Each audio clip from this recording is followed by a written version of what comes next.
تفضلوا شكون اللي طلع الاول؟ وانتم راكم عارفين اللي مرحبا بالسي ادريس. بعدا السي ادريس ملي جا عندنا هاد الليله بدا به هو الاول. مرحبا به. فين كان غابر السي ادريس؟ حياكم الله، تحياتي لكم جميعا. سي ابي طالب، الاخ محمد شفتك يا خويا غادي في شي بلايص بعيد. الايام كنت شويه غابر ثاني، كنت معول حتى الاثنين. اليوم حليت لايف في العشيه، كنت باغي ندير واحد دابا وملي لقيت بحال هذا قلت ايوا صافي مزيان. انا شوف انا ما غنطولش بزاف. لا انا ما غاديش ندير، لا ما غاديش ندير لايف، لا خليك حتى الغدا ان شاء الله ونديروا لايف. لا بكل صراحه الوقت ما انا هذا الويكاند والليل طويل كما يقال لي الشباب. انا لا يناسبني الوقت مع كامل الاسف. تحياتي لك. خلي الكلمه للاخوان اللي سبقوني وانا معك. تحياتي. يلا تفضلوا يا اخواني. سيدي ادريس تفضل. مرحبا بك. غادي ناخذوا الكلمه حنا غنسهروا. تفضل. بارك الله فيك. شوف، هو على كلامك في مساله المشروع النيجيري الجزائري، ألفنا دائما على أن الجزائر في مشاريعها القومية كانت دائما ذكرى في المغرب، وهذا ثبت التاريخ دوما بأن المشاريع ما عندهاش مكتب دراسات. وأنا شخصيا داخل البرلمان الجزائري دائما يتشكوا من هذه المسألة، حتى غار جبيلات. وربما في اللايف ديالك دوزنا يعني الخطاب ديال البرلمان الجزائري حينما يقول كيف يعقل أن يتم استثمار العديد من الأموال في حين أنه ليس هناك مكتب دراسات أو دراسة جدوى المشروع. وبالتالي كما تفضلت صحيح أنه يبقى الهاجس أو المشروع الجزائري هو مشروع فقط على الورق في ظل التحديات الأمنية الكبيرة المعروفة في المنطقة هذه. بطبيعة الحال تبقى نقطة جوهرية كبيرة جدا مادام ليس لها حل. ثم في ظل الأزمة الاقتصادية الآن من أين ستحصل يعني الشركاء على أكثر من 20 مليار من أجل هذا المشروع الكبير؟ أضيف إلى ذلك مسألة يعني الاستفادة وماذا ستستفيد الدولة الجزائرية من هذا المشروع. وبالتالي يبقى رهين الرفوف ولن يزحزح من مكانه مادام هذا النظام يستغل هذه المشاريع من أجل دغدغة مشاعر المواطن الجزائري المغلوب على أمره، كما شاهدنا في غار جبيلات والخطابات السياسية والتدشين وطائرات الرئاسية. شاهدنا الآن بأن حتى السكة الحديدية لم تقاوم حتى نقل المسافرين، فكيف له بأطنان للحديد من غار جبيلات. يوم قبل يعني 3 أيام شاهدنا العديد من الجزائريين يعني ظلوا طريحي يعني الخلاء لساعات طوال بعد أن عجزت الدولة الجزائرية على تأمين هؤلاء على النقطة البيض على مستوى مدينة بشار. وهذا يعطي الانطباع بأن الدولة الجزائرية وعلى مستوى هذا المشروع كان لدغدغة المشاعر المواطن وللدعاية السياسية أكثر من هي على أرض الواقع. نجيو للمسألة ديال الأنبوب ديال الغاز. ألم يقل الرئيس الجزائري من بعد رمضان؟ يا ودي رمضان قريب يسالي، راه قريب يدخل العيد الكبير هذا ولم نشاهد شيئا يطبق على أرض الواقع. وبالتالي اعتبر هذا المشروع من أجل نكاية المغرب في مشروعه، ولذلك يبقى كما قلت على مستوى المشاريع المدرجة في قائمة الرفوف الجزائرية. أنا حتى لا أطيل عليك في هذا الموضوع، والله كنت قبل قليل في لايف وطرحت سؤالا على الجزائري، قلت له إذا كنا نملك نفس المسافة ما بين الشمال والجنوب، فبين المغرب والحدود الموريتانية هناك 2300 كيلومتر، وهي نفس المسافة ما بين مدينة آلجي وتنزواطين الحدود المالية. كيف يعقل أن مواطن مغربي يركب سيارته من طنجة إلى الحدود مع موريتانيا بدون أي مشاكل في الطريق، طريق سيار حتى الحدود مع تيزنيت الآن، ثم يأخذ طريق مزدوج حتى الداخلة ثم الحدود الموريتانية. تخيل أنه في الجزائر خروجا من مدينة آلجي العاصمة وصول إلى غرداية ثم المنيعة تدخل في طرقات مكسرة يعني مهترئة، بل يصل بك الحين حينما تتجاوز سمراس في اتجاه تنزواطين تسير وكأنك في رحلتي إلى عزيز مصر من أجل الحصول على الحنطة. أنا يعني طريق لم يعد للزفت يعني تواجده في تلك المنطقة.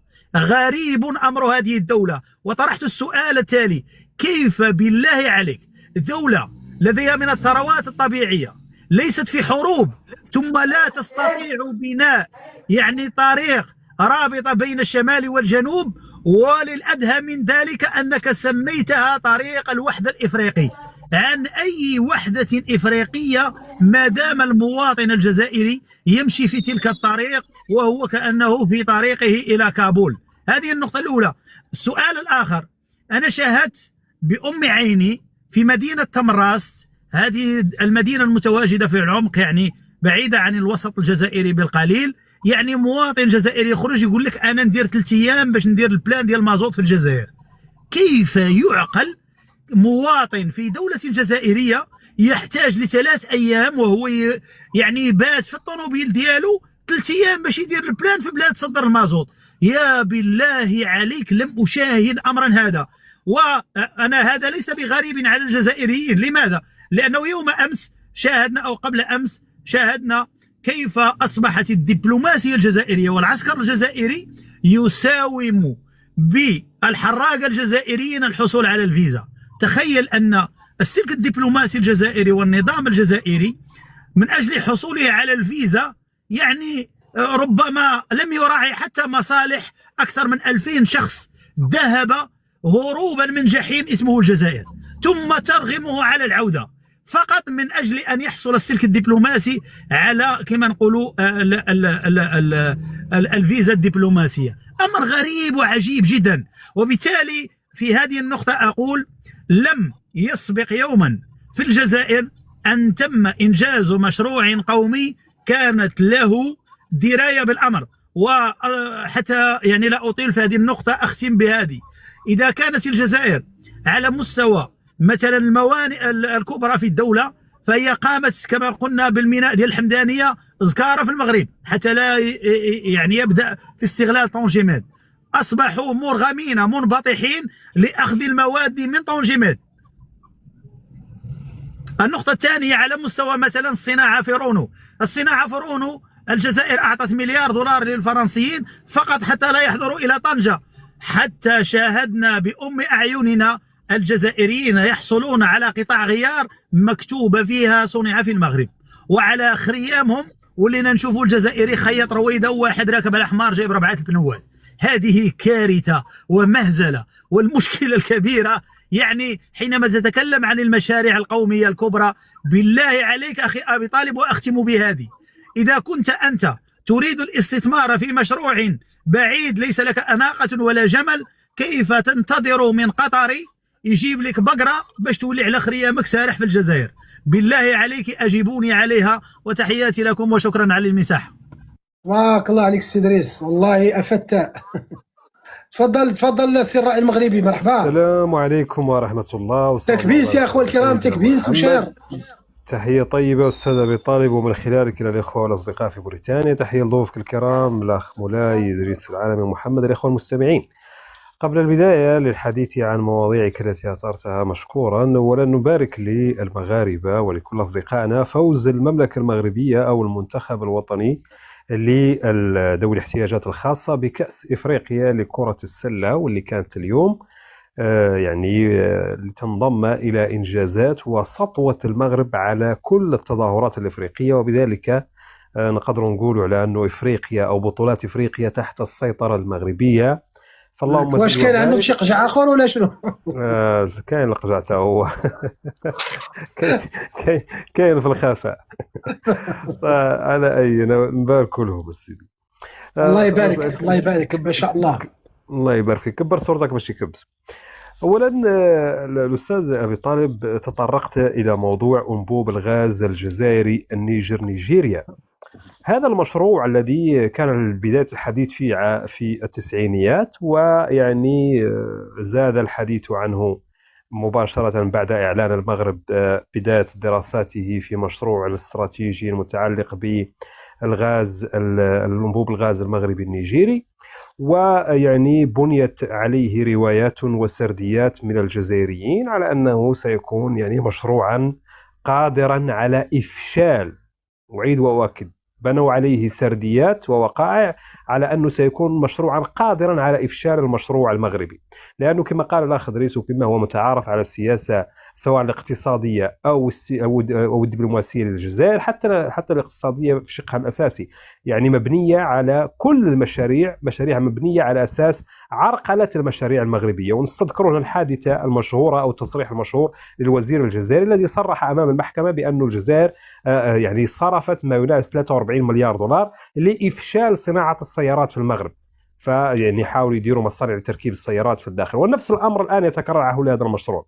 هذا المشروع الإخوة الكرام هو مؤخرا أنا ما عرفتش للأسف منين شفت واحد الفيديو ديال واحد الخبير جزائري تكلم مؤخرا وقال بأنه هذا المشروع يعني فاشل لأنه التهديدات الأمنية هي التي ستكون السبب. وللأسف حاولت نبحث على الفيديو فين شفته ولا ما تذكرش أي منصة تابعت فيها هذا الفيديو، واش منصة إكس أو فيسبوك أو غيرها. الأخ الرأي المغربي إلا سمحتي لي الفيديو هو عندي، وقال لهم علاش ما يمشيوش الغاز الليبي ووصلوا إلى نيجيريا، صح؟ صحيح، الله يعطيك الصحة. هو عندي هذا الفيديو.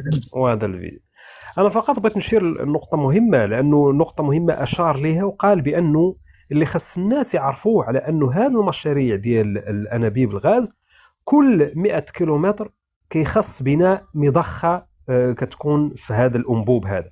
وقال بأنه هذا المشروع سيمر من منطقة فيها تحديات أمنية كبيرة، وبالفعل على أنه مسار الأنبوب هو سيمر عبر مناطق تعد من أكثر هشاشة أمنيا في العالم، حيث أنه تنشط جماعات مسلحة مثل بوكو حرام وداعش أو ما يعرف بولاية غرب إفريقيا، إضافة إلى انتشار عصابات مسلحة في شمال ديال النيجر ونيجيريا.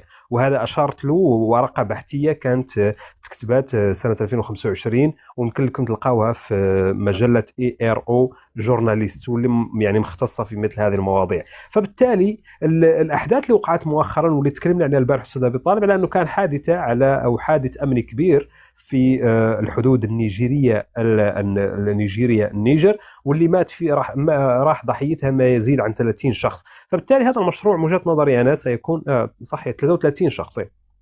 فبالتالي هذا المشروع الإخوة الكرام هو يعني فشل ذريع آخر سوف يتم استغلاله من طرف الإعلام الجزائري ليسوق الأوهام للمواطنين، وسيصل في النهاية إلى النقطة التي وصلت لها المشاريع السابقة. ونذكر هنا مشروع ديزيرتيك للطاقة الشمسية اللي كانوا بغاو يديروه باش ينافسوا مشروع ديال الورزازات للطاقة الشمسية، أيضا مشروع ميناء الحمدانية اللي كانوا يطبلوا له على أنه سيكون منافس لميناء طنجميد المغربي وأيضا حتى هو فشل، وغيرها من المشاريع.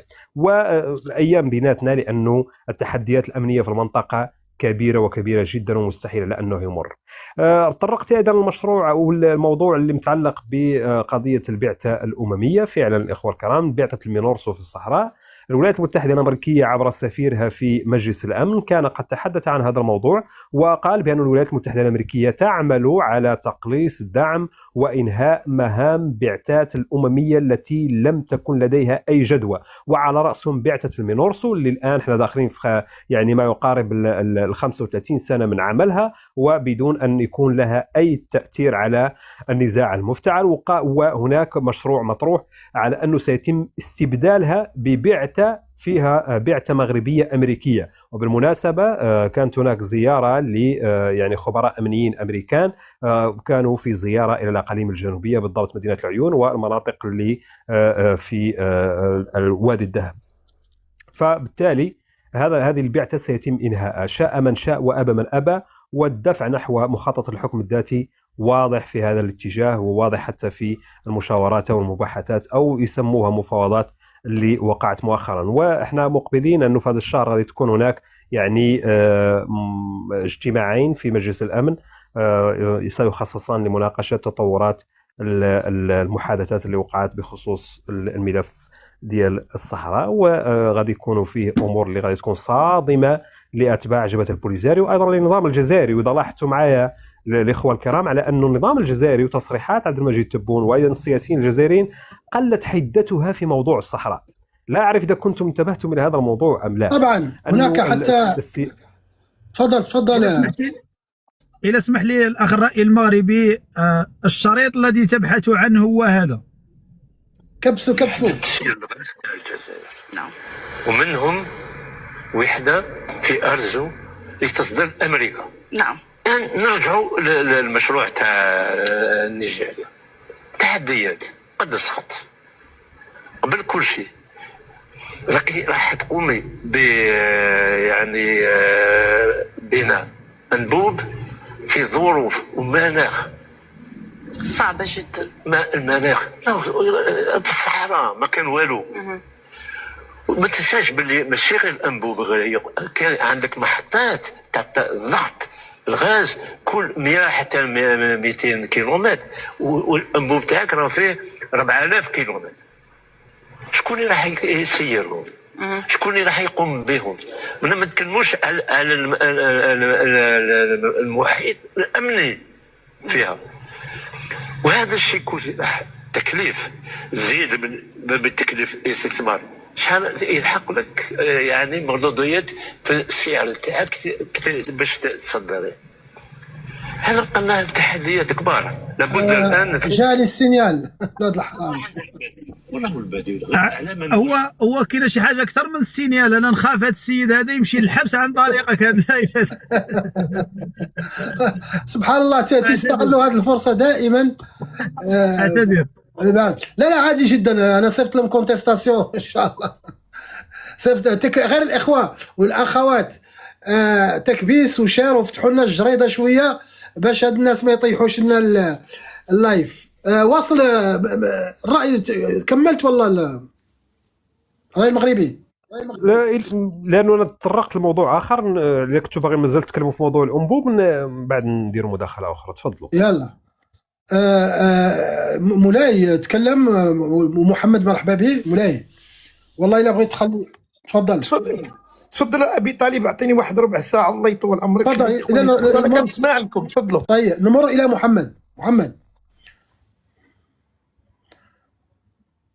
محمد استنى نرسل لك المايك. افتح المايك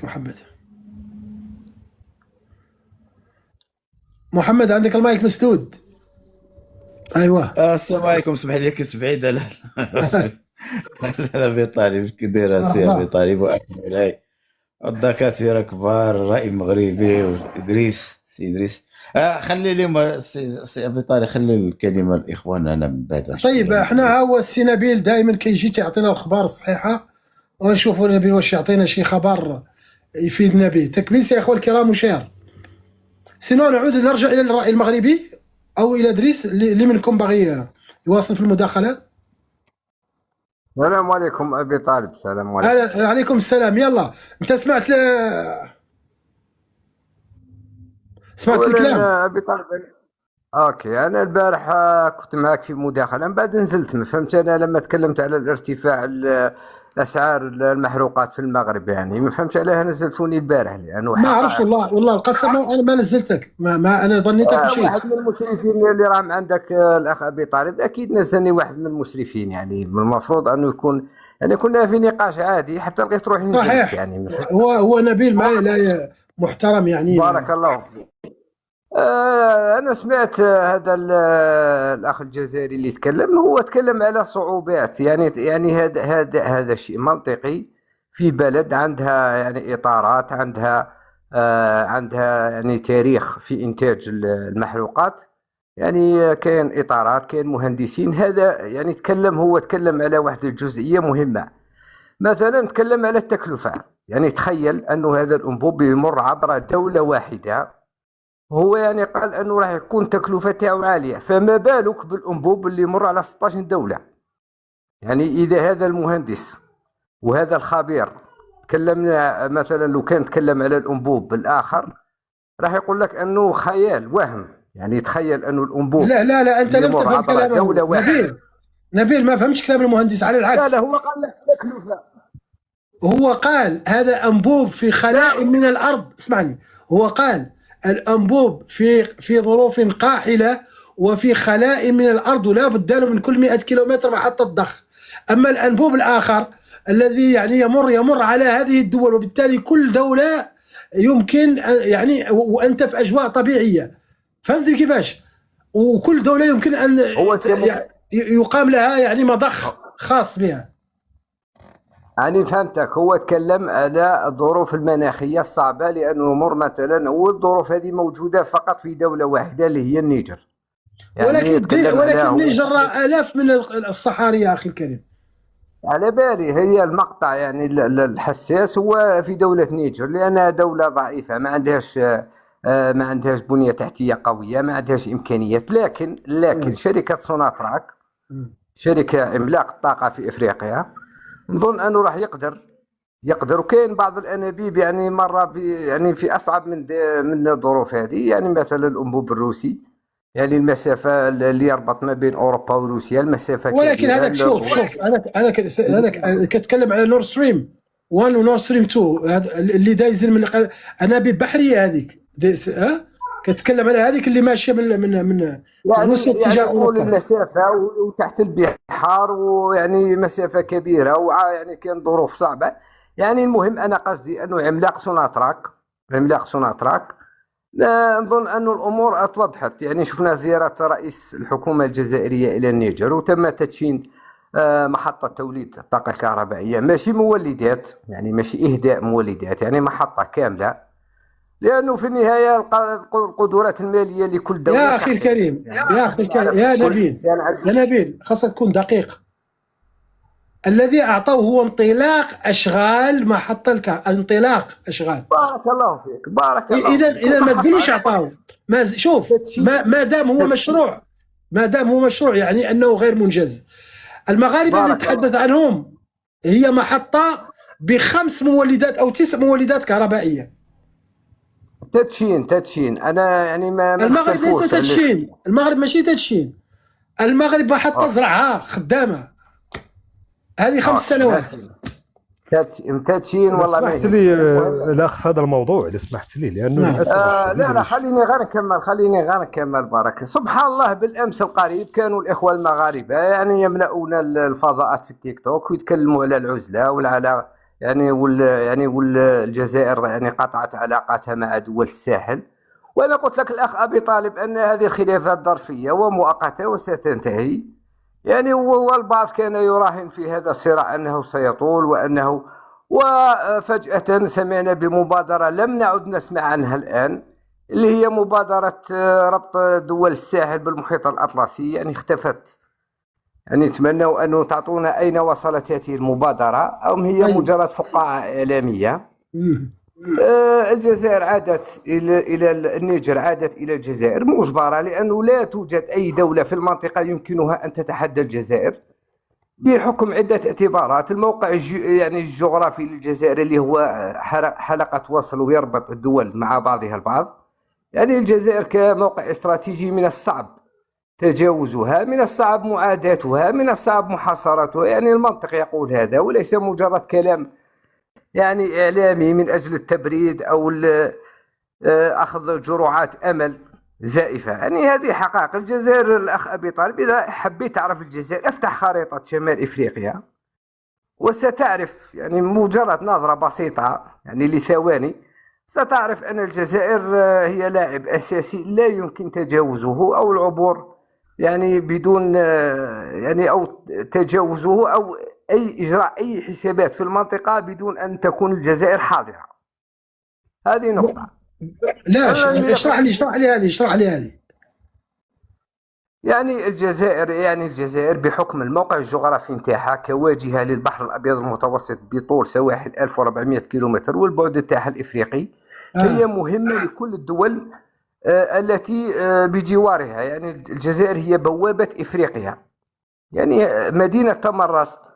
باش قلت بوابة إفريقيا يا أخي؟ بوابة إفريقيا على طول السواحل، يعني كاين 1400 كيلومتر والجزائر ممتدة إلى داخل العمق الإفريقي. كاين مدينة تمرست، مدينة يعني في جنوب الجزائر تطل على 11 عاصمة إفريقية. اسمع جيدا. إذا في إطار إغلاق باب المندب وفي إطار إغلاق مضيق هرمز، منين غدوز الجزائر؟ أنا أطرح لك أي سؤال، منين غدوز الجزائر؟ إغلاق مضيق هرمز وباب المندب. باب المندب هو اللي يعطيك البحر الأحمر ويعطيك قناه السويس وتخرج على هذه على لا ميديتراني، البحر المتوسط وتجي الجزائر. شوف يعني اذا كنت الى تسد، شوف الى تسدوا هذه المداخل، الناس كتجي وكتضرب الدوره على افريقيا وتجي من جهه المغرب هون، وبدل مشي لا. الازمه تاع المضايق هرمز وباب المندب هي عندها علاقه بالطاقه اكثر، والجزائر ما عندهاش اشكاليه في لا ليس الطاقه اصلا. حتى المواد الغذائيه هذه كاع هي المصيبه الكبرى. إشكالية الغلق الجزائر ما عندهاش إشكال، لأنكم تقولوا بلي أن هؤلاء حلفاء الجزائر، يعني إيران ويعني واليمن راكم تقولوا بأنهم حلفاء الجزائر، يعني أصلا الجزائر وأنت ما كتقولهاش. لا أنتم تقولوا بلي أن إيران حليفة الجزائر، يعني إذا كانت إيران حليفة الجزائر، البعض الإخوة المغاربة بين قوسين الدكاترة يقولوا بلي أن الجزائر حليف استراتيجي لإيران، لكن هما اصلا ما همش عارفين ارقام. يعني لما تقول ان دوله حليف مع دوله اخرى، يعني من المفروض يعني لب التحالف السياسي بين دولتين يكون عنده انعكاسات مباشره على الاقتصاد. يعني من المفروض التبادلات التجاريه الجزائريه الايرانيه تكون يعني في ارقام عاليه، لكن لو نشوفوا الحقيقه نلقاو ان هؤلاء يعني يقولون في كلام عشوائي عبثي غير مؤسس على اي وقائع محدده. نعطيك مثلا التبادل التجاري بين الجزائر وإيران لا يتجاوز 30 مليون دولار. يعني هاتي إيران التي صدعوا رؤوسنا بها، وإيران لا. إذا سمحت أستاذ أبي طالب، لأنه رانا وصلنا إلى بقى واحد شوية غيوصل لنا الحديث على نازا، لأنه 70,000 مشروع تكلم عليه. عطينا فرصة فاش نتكلموا نعقبوا على الكلام اللي تقال. دقيقة راك تكلمت. خلينا حاني راك تكلمت شوية صاحبي، حاني شوية تكلمت. راك ياك دزت لنا من النيجر مشيت لنا لإيران يا صاحبي، راك دزت على أنابيب ديال روسيا ودزت على أنابيب ديال النيجر ومشيت لإيران. صبر شوية يا صاحبي، صبر شوية، خلينا نعقلوا يا صاحبي. من تبادل تجاري عندك؟ واش انت كتصدر غير البترول؟ عندك ما تعطيش، عندك ما تتبادل مع ايران؟ الله يهديك يا صاحبي، فهم اقتصادك اولا. ممكن تسكت شويه خويا، يا ممكن تسكت شويه. الكويت 300 مليون دولار، نعطيك ارقام. مع الامارات اكثر من 20 ممكن نتكلموا يا صاحبي. واش غتسكت شويه نتكلموا؟ نبيل حاني شوي، التبادل تيجي حاني شوي. واش غتسكت شويه ولا لا؟ اول حاجه للاسف الشديد الجزائري لا يفهم اقتصاده. الاقتصاد الجزائري اقتصاد ريعي مبني على صادرات النفط والغاز، وايضا الاقتصاد الايراني نفس الشيء، هما يصدروا الغاز والبترول وانتم تصدروا الغاز والبترول، فطبيعي ان المبادلات التجاريه بينكم ما غتكونش. علاش؟ تعطوهم شويه بترول جزائري ويعطوكم شويه بترول ايراني؟ ما يمكنش. فبالتالي ما عندك انت ما تصدر، لانك ما كتصنع والو، انت كل ما تحتاجه تستورده، وطبيعه انه الايراني ما غاديش يصدر لك لانه عليه عقوبات امريكيه، وهو اصلا ما عنده حتى هو ما يصدر. عنده شويه سويرخات ما تقدش انت تشريهم، لانه لا شريتهم غتنزل عليك امريكا بالعقوبات. فبالتالي واضحه المساله هنا، من هنا تفهم علاش ما عندكش تبادل تجاري مع ايران. نمشيو للنقطه اللي تكلم عليها ديال انبوب الغاز النيجيري الجزائري، واللي قارنوا بانبوب الغاز الروسي الاوروبي. هنا نشوفوا الكلام. الخبير الجزائري او الدكتور بين قوسين او بين 70,000 قوس، الدكتور هذا اللي الجزائري اللي يتكلم، قال بأن المنطقه جرداء وصحراويه وفيها تهديد امني. هل اوروبا بين روسيا وبين الأوروبيين عندهم منطقة حتى هي جرداء وقاحلة وفيها تهديد أمني؟ لا. إذا لا مجال للمقارنة. هنا لابد على أنك ما تحرفش كلام السيد. الرجل قال لك ودي الإشكالية على أنه هذا الانبوب مسافته 4000 كيلومتر، وبين كل 100 كيلومتر أو 200 كيلومتر لابد من وضع مضخة للغاز، وهذا المضخة يستوجب تأمينها من ماذا؟ من جماعات كبابية إرهابية معروفة متواجدة في المنطقة. حتى الدول السيادية اللي هي النيجر ونيجيريا غير مسيطرة على أراضيها، فبالتالي كيف سيمر هذا الأنبوب دون أن يتم استهدافه من طرف هذه الجماعات؟ هذا هو السؤال الجوهري اللي أو المعرقل الأساسي لما يسمى بأنبوب النيجر. لما تجي تقارن أيضا بينه وبين الأنبوب المغربي احنا مصرحين على أنه هذا الأنبوب تكلفته الأولية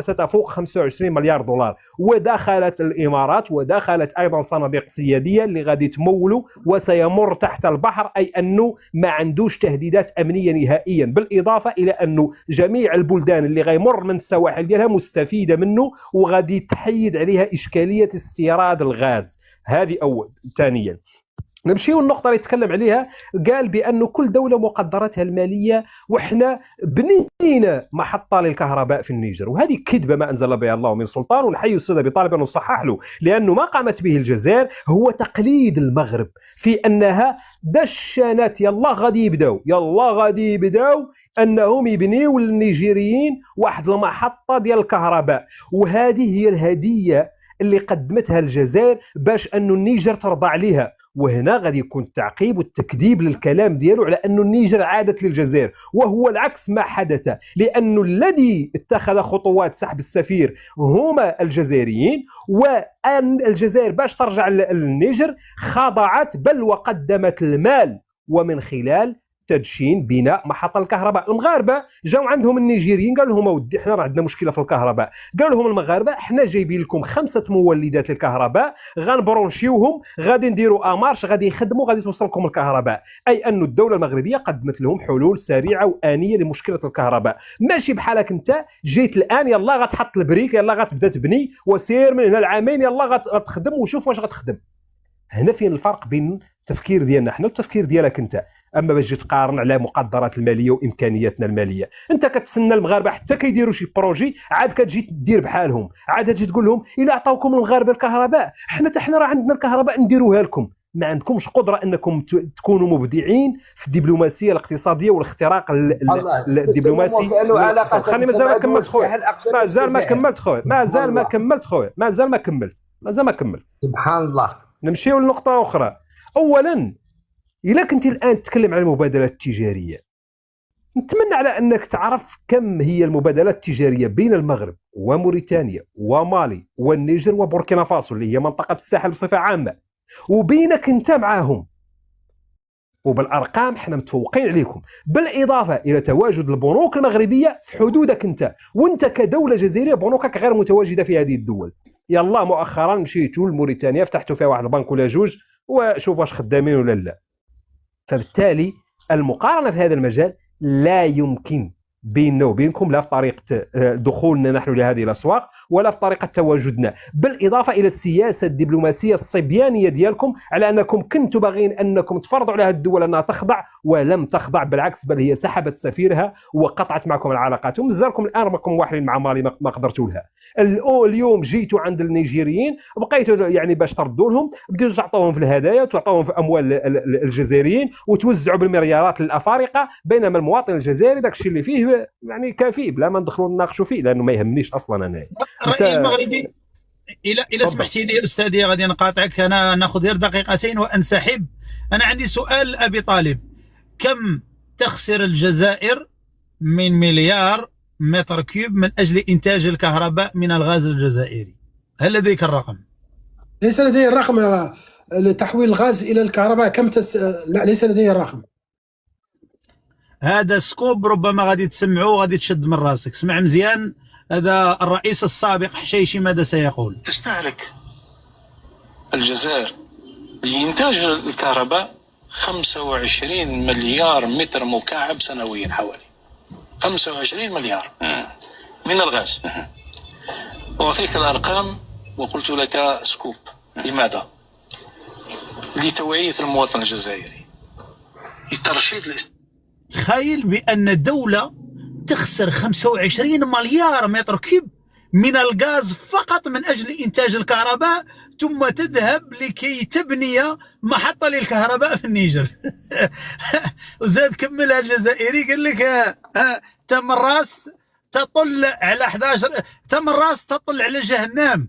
ملي يولي المواطن في تمراس يدير 3 ايام باش يدير البلان تاع مازوط، هذه دوله. باش يولي المواطن ديال تمراس باش يمشي دقيقه روما دقيقه. ادريس، هذه نسبه كم من الانتاج؟ هو قال انه سنويا الجزائريين يستعملون 25 مليار مكعب. انا نعطيك الانتاج. اسمع مزيان، الانتاج من الغاز الجزائري، الجزائر تصل الى 200 مليار متر كيوب. لا ذاك وبعد لا دابا وبعد التكرير ينزل من اجل انه واجد للاستعمال والبيع، تنزل الكميه الى 120 مليار متر كيوب.